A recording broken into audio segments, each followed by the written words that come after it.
जय माता दी मित्रों, कैसे हैं आप सभी का बहुत बहुत स्वागत है मेरे YouTube चैनल पर। तो आज हम आपको दुर्गा सप्तशती के तीसरे अध्याय को हिंदी में समझाने वाले हैं।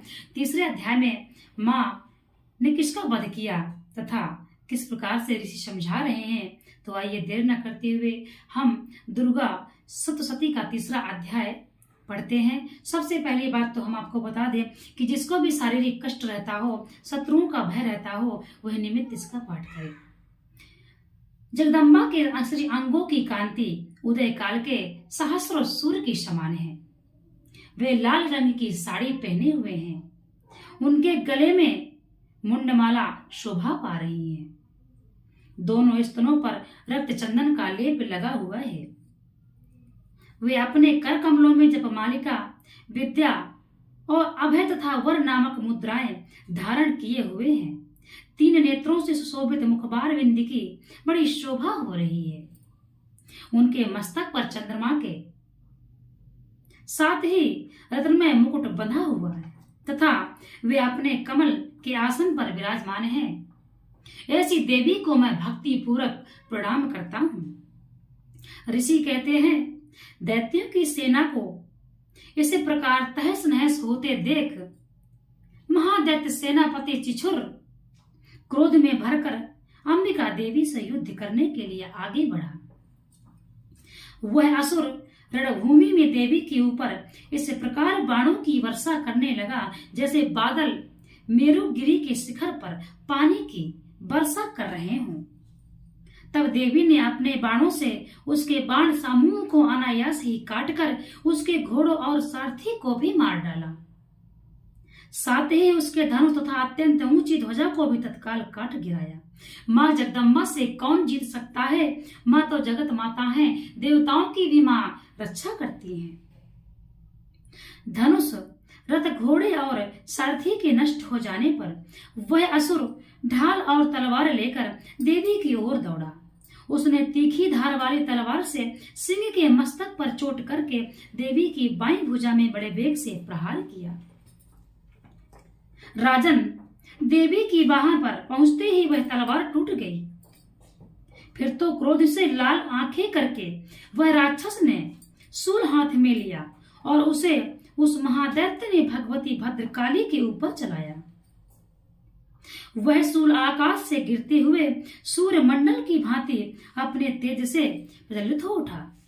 उस शूल को अपनी ओर आते देख देवी ने भी शूल का प्रहार किया।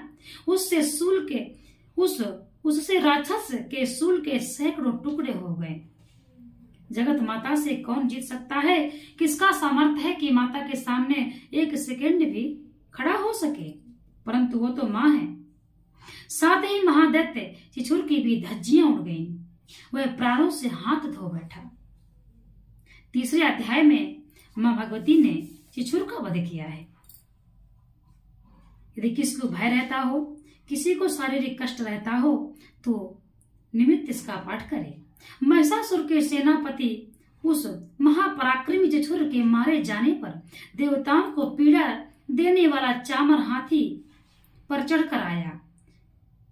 उसने भी देवी के ऊपर शक्ति का प्रहार किया, किंतु जगदम्बा ने उसे अपने हुंकार से ही आहत एवं निशब्द करके तत्काल पृथ्वी पर गिरा दिया।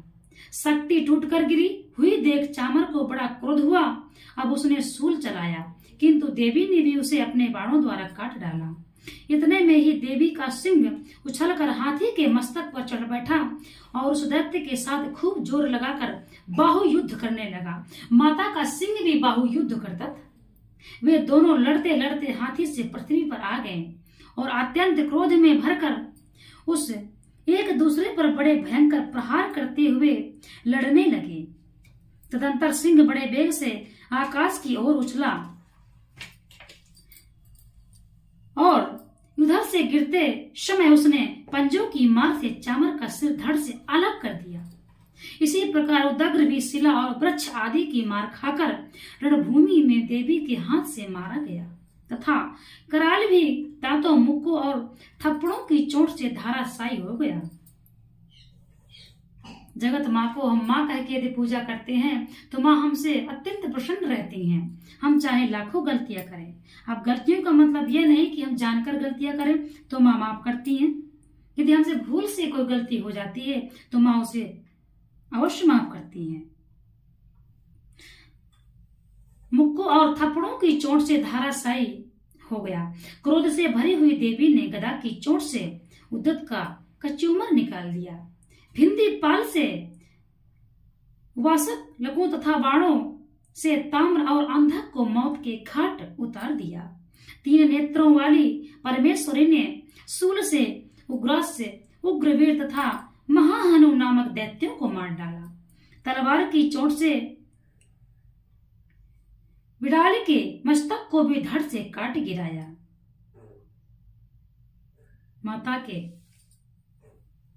जो भी माँ भगवती का स्मरण करता है और दुर्गा सप्तशती का निमित्त पाठ करता है उसके शत्रुओं का विनाश हो जाता है।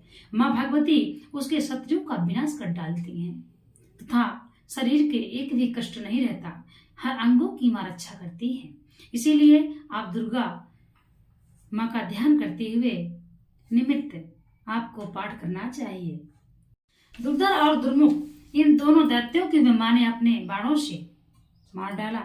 इनको भी माता ने यमलोक पहुंचा दिया। इस प्रकार अपनी सेना का संहार होता देख महिषासुर ने भैंसे का रूप धारण करके देवी की गणों को त्रास देना आरंभ कर दिया। किन्हीं को थूथुन से मारकर, किन्हीं के ऊपर खुरों का प्रहार करके और किन्हीं के ऊपर पूंछ से चोट पहुंचाकर, कुछ को सींगों से विदीर्ण करके, कुछ गणों को बेग से, किन्हीं को सिंहनाद से और कुछ को चक्कर देकर और कितनों को निश्वास वायु के झोंके से धराशायी कर दिया। इस प्रकार गणों की सेना को गिरा कर वह असुर महादेवी के सिंह को मारने के लिए झपटा। इससे जगदम्बा को बड़ा क्रोध हुआ। उस महापराक्रमी महिषासुर भी क्रोध में भरकर धरती को खुरों से खोदने लगा तथा अपने सींगों से ऊंचे ऊंचे पर्वतों को उठाकर फेंकने और गरजने लगा। परंतु माता के सामने उसके वेग से चक्कर देने के कारण पृथ्वी क्षुब्ध होकर फटने लगी। उसकी पूंछ से टकराकर समुद्र अब ओर से धरती को डुबोने लगा। हिलते हुए सींगों के आघात से विदीर्ण होकर बादलों के टुकड़े टुकड़े हो गए। उसकी श्वास की प्रचंड वायु के वेग से उड़े हुए सैकड़ों पर्वत आकाश से गिरने लगे।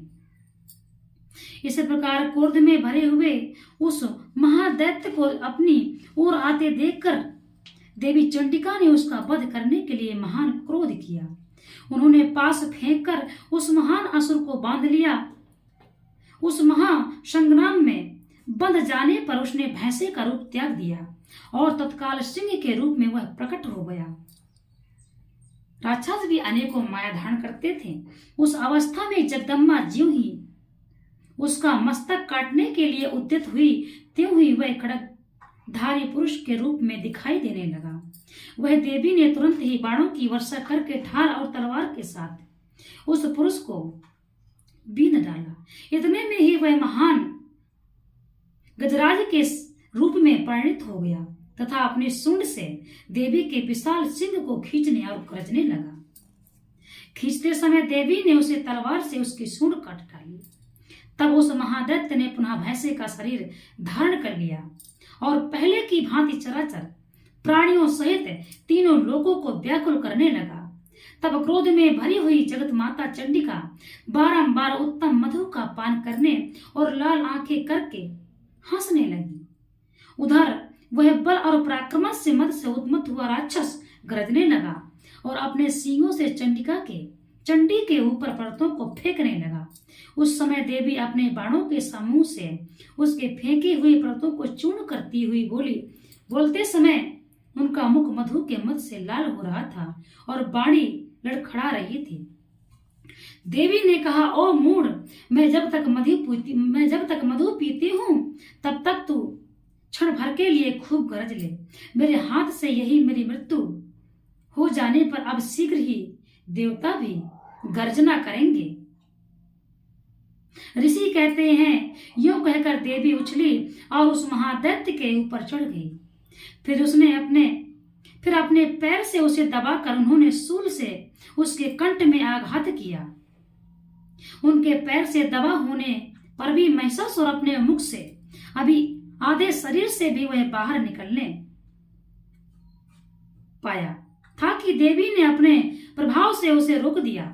आधा निकला होने पर भी वह महादैत्य देवी से युद्ध करने लगा। तब देवी ने बड़ी तलवार से उसका मस्तक काट गिराया। फिर तो हाहाकार करती हुई दैत्यों की सारी सेना भाग गई तथा संपूर्ण देवता प्रसन्न हो गए।